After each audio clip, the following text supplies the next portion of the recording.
अस्सलाम वालेकुम friends, welcome two Myra जो किचन। फ्रेंड्स, मायरा जो किचन में अॼु असां तव्हांजे लाइ ठाहियूं पिया मज़ेदार बीफ देगी बिरयानी। बीफ देगी बिरयानी ठाहिण जे लाइ सभिनि खां पहिरियां हिकु प्रेशर कुकर में असां विझूं था वॾो गोश्त 1 किलो, ॻाढ़नि मिर्चनि जो पाउडर आहे 1 टेबल स्पून, हैड आहे 1 टीस्पून, सुकनि धाणनि जो पाउडर आहे 1 टेबल स्पून, लूणु विझूं था 1 टेबल स्पून, तव्हां चाहियो त घटि या वधि करे सघो था। जायफल ऐं जावित्री जो पाउडर आहे 1/4 टीस्पून, थूम जो पेस्ट आहे 2 टेबल स्पून,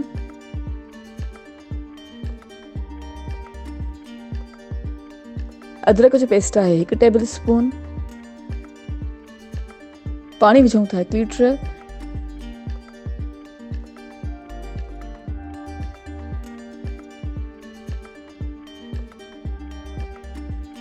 ऐं हाणे गोश्त खे उॿरण ॾींदासीं।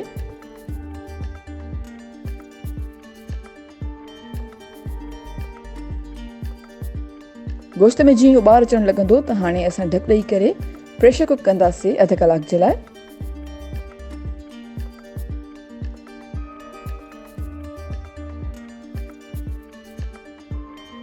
जी फ्रेंड्स, असां गोश्त खे अधु कलाक जे लाइ प्रेशर कुक करे छॾियो आहे ऐं हाणे ढक हटाए करे चङी तरह सां मिक्स कयूं था।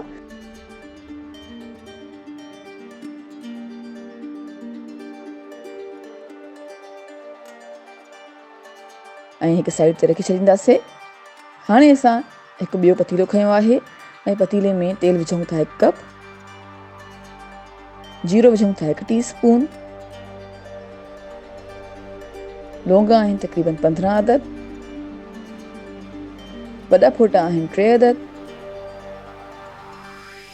नंढा फोटा आहिनि 10 अदद, दालचीनी जी 4 अदद स्टिक्स आहिनि। ऐं हाणे तक़रीबन 10 सेकंड्स जे लाइ सौते कंदासीं। 10 सेकंड्स जे लाइ पचायो आहे। हाणे विझूं था कटियल बसर 1 कप ऐं बसर खे गोल्डन ब्राउन थियण ताईं मीडियम फ्लेम ते फ्राई कंदासीं।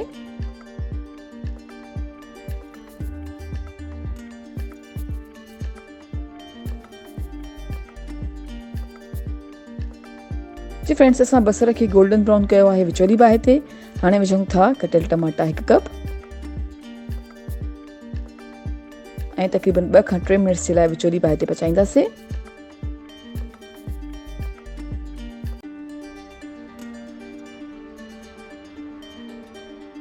ऐं हाणे ॾही विझूं था 1 कप,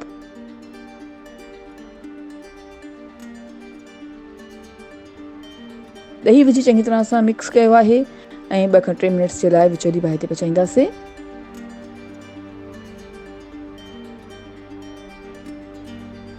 ऐं हाणे विझूं था सावा मिर्च 6 अदद, चाट मसाले जो पाउडर आहे 1 टेबल स्पून ऐं चङी तरह सां मिक्स कयूं था।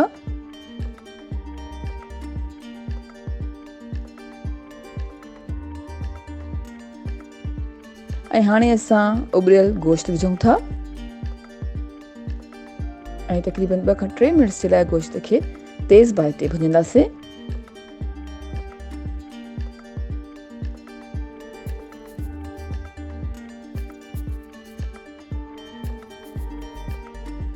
हाणे विझूं था सावा धाणा 1/2 कप,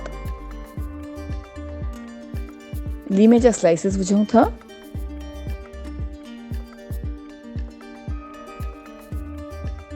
टमाटे जा स्लाइसिस विझूं था,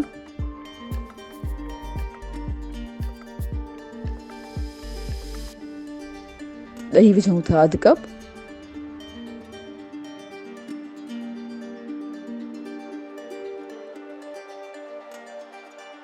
ज़र्दे जो रंग विझूं था 1/2 कप,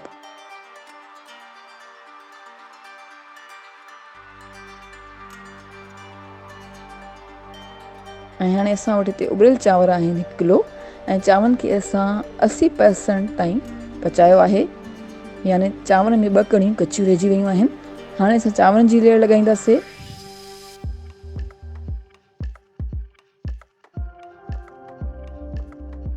चांवरनि जी लेयर चङी तरह सां लॻाइण खां पोइ असां ढक ॾियूं था ऐं ढक ॾेई करे 10 मिनट्स जे लाइ हल्की बाहि ते दम ते रखंदासीं।